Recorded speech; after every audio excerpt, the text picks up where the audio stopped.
3, 2, 1. New York, NY. Launch Pod starts now. Welcome to the New York Launch Pod, the New York Press Club award-winning podcast on the most interesting new startups, businesses, and openings in the New York City area. I'm your host and New York attorney, Hal Cooper-Smith. And in this episode, we are speaking all about night markets. They are exciting and unique places in New York City that showcase local vendors. Our guest, Marco Shalma, got into the business by accident and then was able to grow it. This started as a hobby and over because it started growing and getting bigger. And then about 3 years later, we were ready to make the next move to go to the Uptown Night Market. It opened in Harlem. And only after we felt like we graduated from the college, we got the master degree from doing the Bronx Night Market, we felt like we were ready. And I'm so grateful that we waited that long because, by the time we came to Harlem, it was just like a machine. Listen to the episode to find out how Marco got into the business, how he was able to help vendors during COVID, and how it actually helped his night markets. But before we go to the episode, we have a sponsor, ResQ, New York's premier residential rental compliance platform for landlords. Rental laws in New York City are difficult to manage, and ResQ helps you follow the law. If you are a landlord who wants to keep up with inflation, you need ResQ. For example, you may not be able to increase the rent by the amount you thought you could. ResQ helps solve that problem and a whole lot more. Go to resqme.com and enter in some simple information, and ResQ will take care of the rest. That's resqme.com, ResQueme.com. So how did you get into night events? I do marketing. That's what I do. I've been doing marketing for as long as I remember. I work for BBDO and whatnot, and I'm obsessed with food. And I lived at that time when we started the Bronx Night Market, which was the first one. I lived in the Bronx, obviously, and there's no food in the Bronx. I mean, there is food in the Bronx, but it's very specific. You get a lot of Caribbean food, Latin food, African food, but you don't get the diversity that is New York. New York is known to be like a food city. And we wanted to create something to shine on local vendors that do great stuff, but also have the opportunity to bring those vendors out there. And also because I don't like to go to Brooklyn. I hate Brooklyn. I used to hate Brooklyn, I got to say, because now we have one of our successful events is in Brooklyn, so I don't want to get beat up. I was going to say, we're going to have some listeners in Brooklyn who aren't very happy with what you're saying. Well, I used to, I got to be honest, I used to say, I only go to Brooklyn for, weddings and funerals. And then, the community in Brooklyn asked us repeatedly to bring, what we do to Brooklyn. And when we brought it over there, and we got accepted so well, man. It was just incredible. We had a short season. We just had the season finale, last week. And it was just incredible. And so I can't talk bad about Brooklyn. Brooklyn showed us love. So we're just going back to the start. You're in the Bronx, living in the Bronx. You're thinking there's not enough diversity of food. How can I, Marco, get the food that I want? And you decided to start an event. Is that how it worked? It's pretty much simple like that. I had a partner at the time. She was a writer for a food publication. So, while I consider myself a foodie and knowledgeable in terms of food and hospitality, she's the writer. She has the critique eye. She knows exactly what's trending or whatnot. And we combined forces. She was curating the food experience and I was marketing that. The first event that we did, we didn't even know what we were doing. We just said, hey, we'll just do an event. We'll call some vendors. First event, 12,000 people showed up to Fordham Plaza. We're talking about, at least half of them were not even from the Bronx. And we knew this is something great. It's kind of funny. I don't know if you've ever been to Fordham Plaza, and vendors sold out within a few hours. And that just started the whole thing. That just started MAG, my company, 5-6 years ago. And I couldn't even imagine where we're going to end up today. But that was amazing. Your partner found all the food vendors. Yeah. How are you finding all the vendors now? How are you getting the vendors, vetting the vendors, choosing the food, everything? Yeah, it's simple. It's in the beginning, it's if you build it, they will come. And now it's once you have the reputation and you do what you do consistently, they come to you. Like, we have an open application process where we qualify vendors through that. We do reach to a lot of vendors that we like to bring to certain places. It's more like the eclectic ones to add to the roster, and we put them in rotation. And in our events, you'll see that like about at least 30% of our vendors just change every event. It's a little bit of a pain in the ass, because you have to really curate every event. But I think that's one of the reasons people appreciate what we do. And when you do these events and vendors come, how do you mix it up? Like, do you get big vendors who have like a lot of restaurants in the city, people who are just getting their start? How do you make it attractive to everyone? Well, most of our vendors are small and micro businesses. So like we don't have any big chains or anything like that. It's part of like the MO. We really steer away from that. So they can be like really started today with a George Foreman grill, but have a good concept and some great food. Or they can be established, have 3-4 locations, maybe like a restaurant, couple restaurants, stuff like that. So, but all in the realm of micro business, which is 20 employees and below. I would go as far as saying that 99% of our vendors are family-owned businesses, which we appreciate. But there are, I got to tell you, like there's some great stories about like, people that came with George Foreman Grill and I own 3 restaurants. Like I actually just had a conversation today with like this lady, Blangy. She makes Dominican-style vegan food. Started with us with a George Foreman Grill. I'm not joking. And barely knew what she was doing. And we knew immediately she's gonna be a hit. And now she owns 3 restaurants. She has 2. She had Washington Heights, the Bronx, and now she's just recently opened Brooklyn and selling like delicious vegan food. And humble beginnings. That's a beautiful thing. So you're giving all these micro vendors their start. When you were starting, you had that one event in Fordham Plaza, you had 12,000 people show up, and then all of a sudden you realized, I'm on to something here. What do you do next? Well, next you grind. You grind. We were humble from the beginning to understand that what happened, it was a combination of a lot of things. Like while I want to take the credit of saying like, oh, my marketing is on point, we knew that it was the right time, the right moment, social media exploding, hashtag food porn was exploding. Everything the ground was really ready for everybody to kind of, understand and have that. In that sense, we were lucky. But we knew that the luck is not going to last for a long time. So we had to kind of build a foundation to make sure that, that luck is not like a one-time, one-trick pony. For the next 2.5 years or 3 years, we just grinded. We explore different paths. We try different things. We really kind of like experimented with different ways of running the business or understanding what this business is as a business in the beginning, because it was a hobby, right? Like I have my own business. She had her own business. It started as a hobby and over because it started growing and getting bigger. And then about 3 years later, we were ready to make the next move to go to the Uptown Night Market. It opened in Harlem. And only after we felt like we graduated from the college, we got the master degree from like doing the Bronx Night Market, we felt like we were ready. And I'm so grateful that we waited that long because, by the time we came to Harlem, it was just like a machine. We knew exactly what we were doing. Up to the point where people start saying, like, I keep hearing, you came out of nowhere and you just know what to do. People didn't realize, you have to put like 3.5, 4 years before that, before you get to a place and to know what you do. It's interesting because you mentioned you had to experiment, you had to learn some things. What are some of the things you needed to experiment and learn, and what were some of those challenges? Well, the first thing is don't listen to anybody, trust your guts. I honestly, I can't say it enough because you're still fresh, you don't know what it is, and everybody wants to put the 2 cents in, but nobody wants to put the money in to cover up the 2 cents. It's your money, it's your neck, you're responsible for everything. You're trying to please everybody, but at the end of the day, whatever mistake, you isolated. You made a mistake, you're sitting there and all the lights on you and you're naked and you don't know what you're doing with yourself, So I learned, and what we learned along this way is just like eventually say like, hey, you know what? We have to go with our guts. We have to have a plan. We have to go with our guts. We have to do what we feel is right. I think that's the biggest lesson that we learned.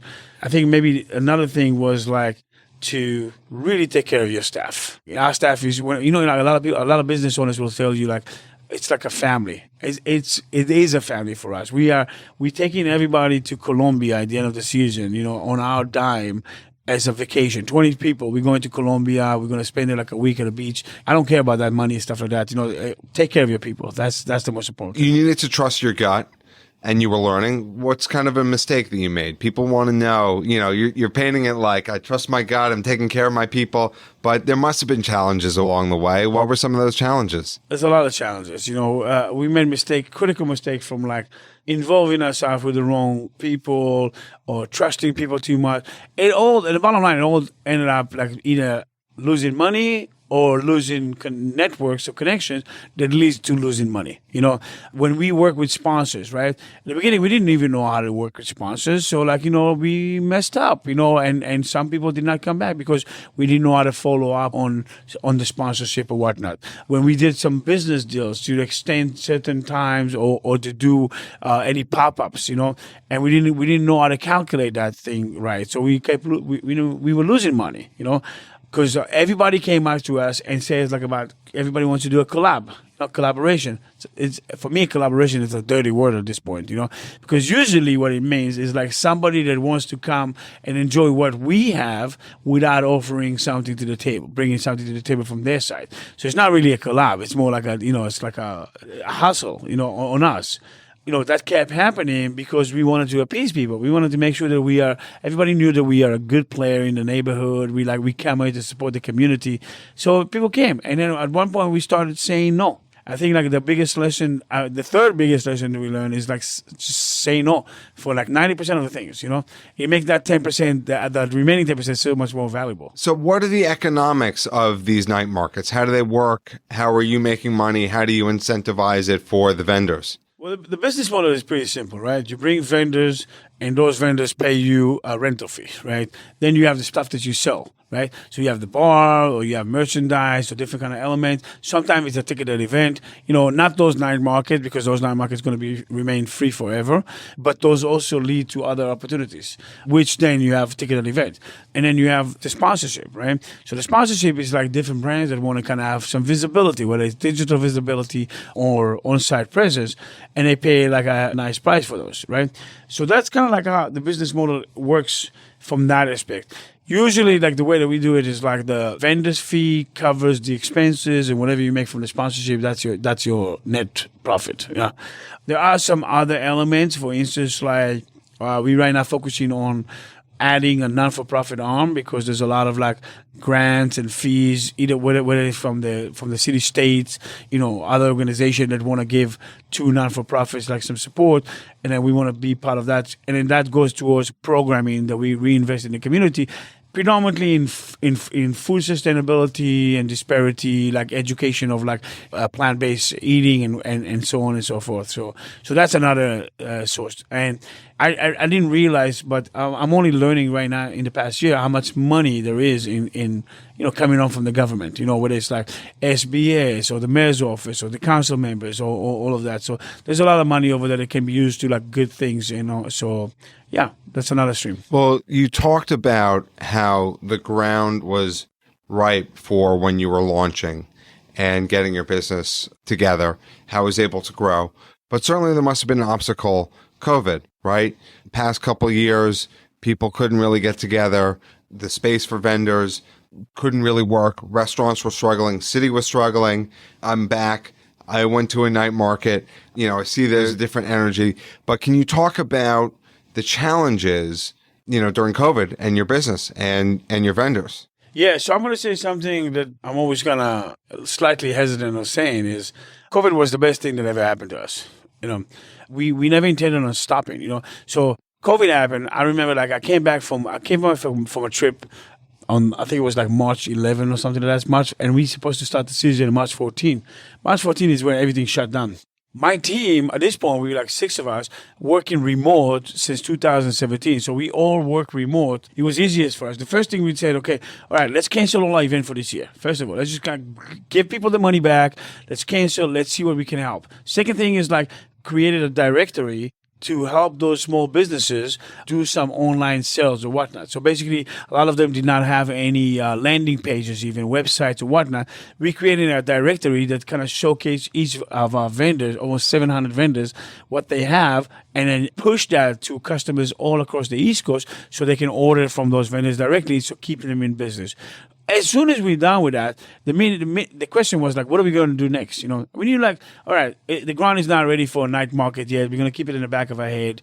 Then we launched the drive-in. So I don't know if you remember, like the drive-in in Yankee Stadium. So that was the first drive-in in the world. And it was like the end of April. The world is sitting home for a month and a half right now. Everybody is, it's gray, it's dark, it's New York winter. People are depressed. The world's just shutting down one by one. And then at the end of April, we came out on a Friday evening and we said, like, we're going to do the first drive-in experience outside in the parking lot in Yankee Stadium. That caught fire like insane. I'm talking about 300. I was in 300 interviews from India and Philippines and you name it. I was there. And we kind of felt like we gave literally the entire world like a little bit of a smile and a little bit of a hope. You know what? The situation is shit, but we're going to be fine, right? And that kind of put us on the map right away, and from that moment, we started having conversation with SBS and the mayor's office to basically sit down and have a conversation about what does it take to reopen New York and with the markets or with the activation. So I was on the board that helped kind of facilitate the street opening and the street closures and the sidewalk cafes and all of that to kind of give them like some information. But when the time came like around like I think it was like the end of August, we said, you know what, I can't stay at home anymore. We got to do something. So we worked with the DOH and the DOT to kind of create a guideline, and it was a tedious guideline of to open a night market, and it was like we had to do like an hour RSVP for like an hour space, and we had to limit the amount of people and the limited amount of vendors, but it was insane because I was losing money on every event, but it didn't really matter because we really wanted to kind of two things. One, to support the community, and give love to the community, and two, we wanted to be the first one, because the bottom line is like you want to be the first one and be the one that everybody's talking about. And what I said the pandemic did us good is like from being top 10, 15 companies in New York, end of the pandemic, we like top 3 companies in New York. And what we do right now, the way that we grow, I think number 1 by mid next year, So how did that Yankee Stadium thing come together, and getting the parking lot and getting the access and working with the Yankees? We actually didn't work in the Yankees because the parking lots are owned by a vendor, like a city vendor. It's kind of funny because like at one point, Yankee Stadium, I think it was like CEO or chair or something like that, called everybody that I know. And I started getting phone calls from the borough president, some people from the mayor's office. It's like, how dare you? And what are you doing? You're trying to get like, this is what happened, right? This is how sometimes the media is messed up, right? Because the article came out and says like, in the parking lot outside Yankee Stadium, within 3 days, you remember the game phone we used to play when we were kids? Telephone? Yeah. Within 3 days, the media are already talking about these guys who are driving inside Yankee Stadium. And then the Yankee Stadium, Yankees are doing a drive-in, and it just showed me within like a week how people just like copy-pasted something without actually talking to anybody, understanding. And, this is like the first time that I kind of realized, okay, the media is shit, Not like that, we work with the media. I don't want to say it's total garbage, but it was like This is pretty good media. This is pretty good media, but it was kind of like, okay, dude, we said in the parking lot outside Yankee Stadium. Now you're saying the Yankees are doing a drive-in inside, and people are sending me sketches of what it's going to look like, and I'm like, okay, this is insane. Like rule number 1 in PR, I'm not denying anything. I'm letting the word run, so they can say whatever they want. I'm still getting the publicity. So yeah, I made the Yankee organization a little bit bad, which is kind of sad because I'm a big Yankee fan, But it's all good. Okay. So you did that during COVID. You supported vendors. Now, what's kind of the next chapter? You talked about your number 3. You want to be number 1. What's your plan for growth? How are you going to grow your own business? Great question. Thanks, man. So this year we had 5 brands that we work with. 3 night markets, 1 bazaar, 1 flea market, and then a bunch of pop-ups. I've been working for the last 2 weeks with my team to kind of plan out 2023, what it looks like. And we're talking about like at least double that in the amount of events in New York City, But then we are adding 4 massive festivals, you know, and I'm talking festival like a single day annual celebration. It's going to be like the Schmear Fest, which is like, you know, like a Jewish food festival. Everybody knows like New York is the biggest Jewish city in the world, you know, and you take Montreal from above us and stuff like that. So you're talking about like 1.5 million people at least, like in potential. We're talking about Middle Eastern. I know I am Middle Eastern. I eat, you know, I love Arab food and everything around it. And we're working with some amazing people from Yonkers. We have a vegan export that we're working on. So besides the regular event that we're doubling, we bring in all these experiences as well, plus a few digital experiences, because like the digital campaigns. One of them is Uptown Oktoberfest that we're working with the Boston Beer Company to kind of create the biggest happy hour event in New York State, you know, which is going to be like over 300 businesses from Uptown New York, you know, anything above 110 all the way to Dyckman, celebrating Oktoberfest together. You know, there's so much coming up right now. And besides that, you know, we got a couple of things in Atlanta, Austin, Texas, and then in East Bay, California. So one of the things that we can kind of get from talking to you is that you love New York. You love the food, the people, the businesses. You talk about what doing your business in New York means, supporting New York businesses, kind of dealing with New Yorkers, both on the vendor side and customers, what that means to you and supporting New York. You know, I grew up in Israel and then in Tel Aviv, and then continued in South Africa, Johannesburg, and you know, you always wanted to come to New York. I didn't want to come to New York to be a filmmaker. I wanted to be a new Spike Lee / Woody Allen when it was still cool to want to be Woody Allen, you know. But I came over here, and you know, you fall in love immediately. The speed is intoxicating. You know, if you can deal with the speed that this city moves, you know, then this is heaven for you. And for us, you know, the idea of the hospitality, the idea of like, you know, the food businesses, we see it when I go to a place where I produce something in Atlanta or Austin. We see the dynamic. It's so easy. It becomes so easy to do anything anywhere else. It's like the saying, you know, if you can do it here, you can do it everywhere. It's literally that, because you are. You go through a lot of hoops over here in New York, you know, but it makes it all worth it at the end, because there's a certain love over here, and people really enjoy themselves. Like, you know, like everybody's out all the time, you know, everybody got an attitude, everybody got something to say about everything. I don't know. It sounds like I'm dissing it, but I'm actually this is my favorite thing about New York, you know, just the attitude, the sheer attitude of just like, yo, that's it. So I'm very proud to be successful as I am and do it in New York. You know, like if I've been in South Africa or I've been in Israel, I can do this, you know, thing like that. But doing it in New York and the level that we do it, making so many people happy, people recognizing what we do and who we are right now, you know, and it's in New York. That's the biggest stage in the world. Well, that is a wonderful note to end things on. How do people find out more about you and your businesses? Well, our business is simple. It's like MASC Hospitality Group, MAG.com, MASC, MASC. You know, we are everywhere, you know, like in Instagram, TikTok, whatnot. Yeah, come check us out. You know, all the events, there's so many cool things happening. We have a team of like ninjas, monsters, you know, like really like creating experiences, like, you know, so that you can't even imagine, you know, woman's ice rink, you know, Dyckman, Fort Tryon, you know, we coming everywhere in 2023, you know, and really just bringing like unique experiences that people can kind of enjoy and have a good time with. And if you want to learn more about the New York Launch Pod, you can follow us on social media at NY Launch Pod and visit nylaunchpod.com for transcripts of every episode. And if you're a super fan of the New York Launch Pod, Marco, are you a super fan of the New York Launch Pod? Well, I am now. If you're a super fan, if you're an old super fan or a new super fan like Marco, please leave a review on Apple Podcasts. It is greatly appreciated and does help people discover the show. Thank you for listening to this episode of the New York Launch Pod. For more information, please visit nylaunchpod.com.